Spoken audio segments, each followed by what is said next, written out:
feitiço cai contra o feiticeiro, você está bebendo do seu próprio veneno? Pois bem, a justiça de Deus é perfeita e Lula está bebendo do seu próprio veneno.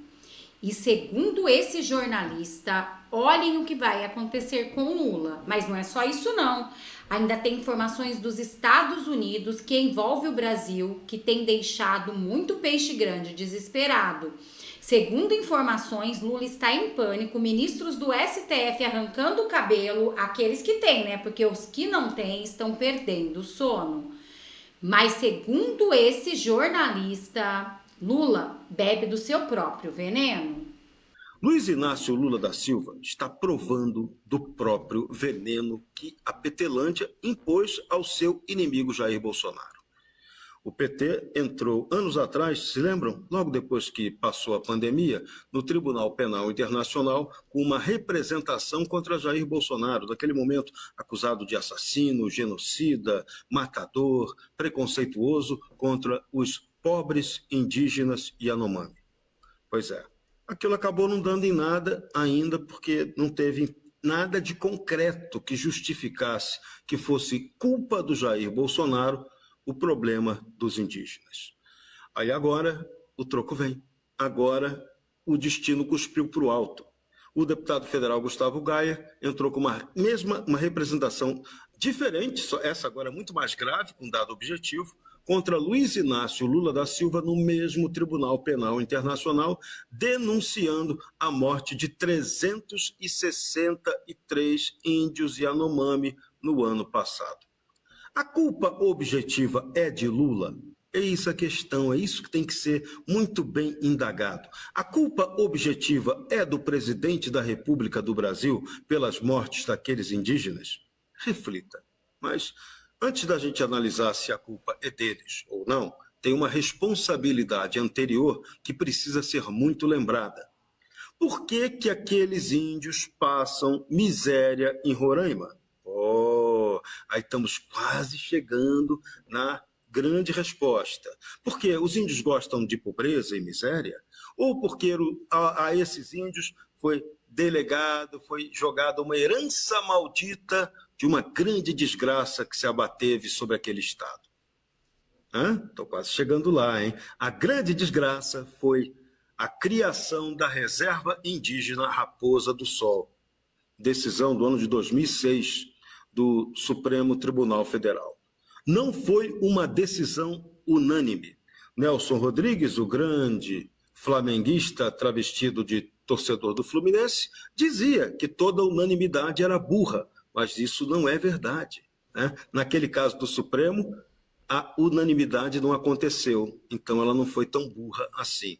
Houve o voto dissidente do ministro Marco Aurélio de Mello, que não aceitou votar aquele absurdo contra a soberania nacional. E, além de ser um absurdo contra a própria soberania nacional, que o Supremo Tribunal Federal homologou atendendo a pressões internacionais, e muito mais a isso do que a realidade objetiva dos fatos e do Brasil, o Supremo, naquele caso, provocou uma hecatombe econômica com aquela decisão no estado de Roraima.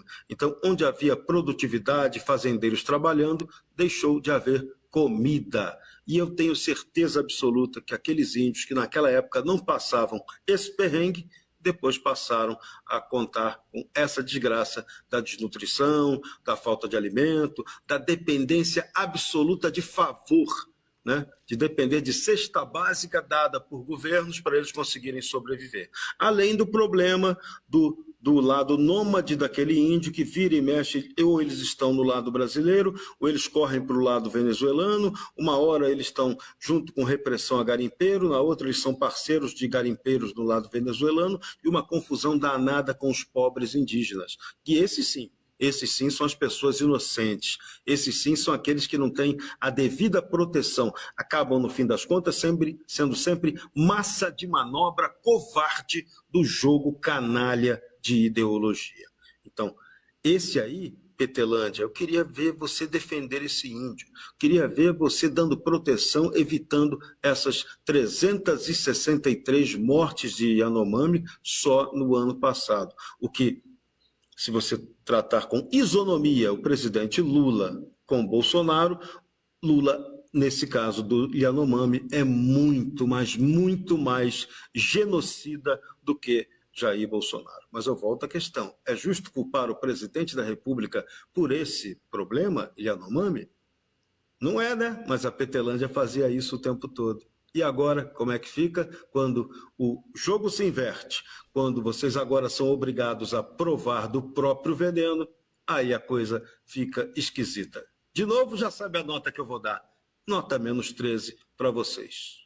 Jorge Serrão, como sempre, perfeito em suas análises.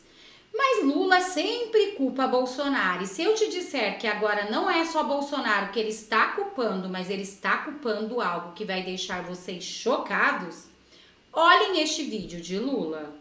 Gente, eu fiquei chocada. Urgente. Lula diz que no seu governo não tem rombo fiscal, que a culpa é do governo passado. E ainda a culpa...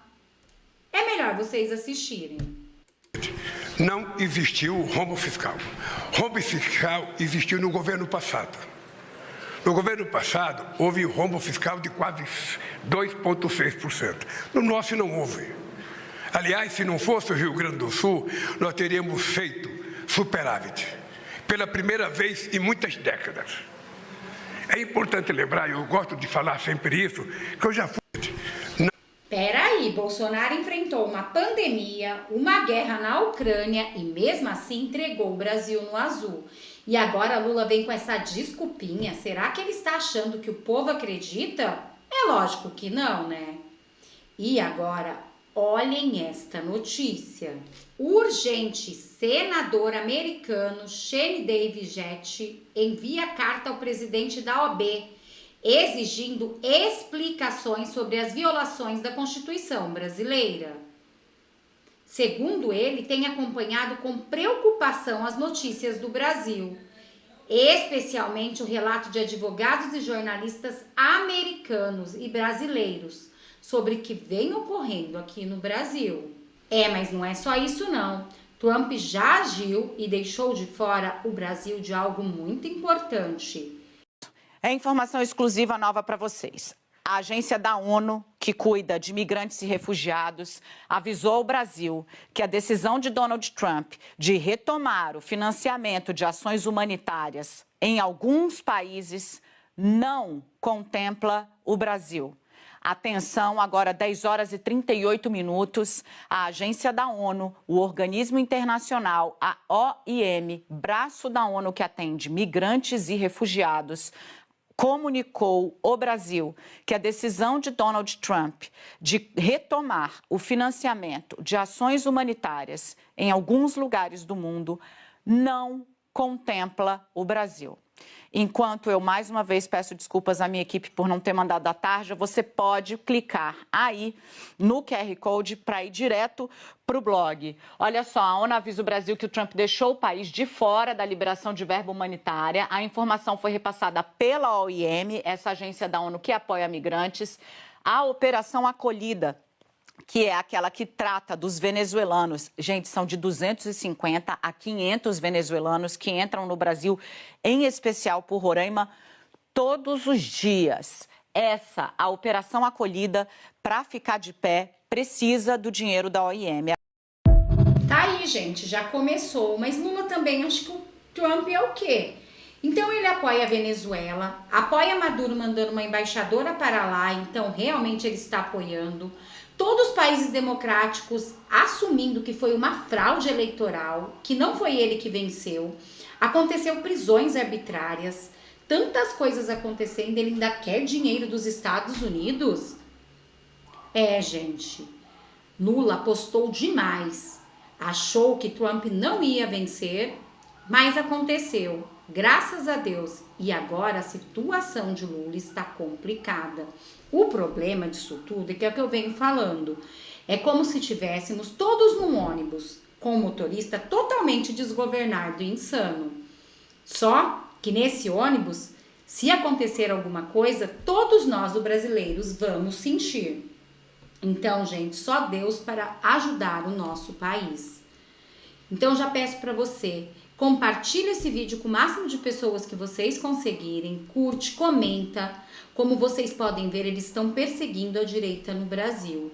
Também gostaria de fazer um convite muito especial a cada um de vocês. Se vocês são de direita, apoiador do presidente Bolsonaro, mas ainda não é inscrito aqui neste canal, eu te convido a se inscrever nesse canal e vir fazer parte dessa família de direita você também, porque aqui você vai ser sempre muito bem-vindo e vai ficar muito bem informado. Muito obrigada a todos, eu desejo um dia mais que abençoado e repleto do amor de Deus. Até nosso próximo encontro.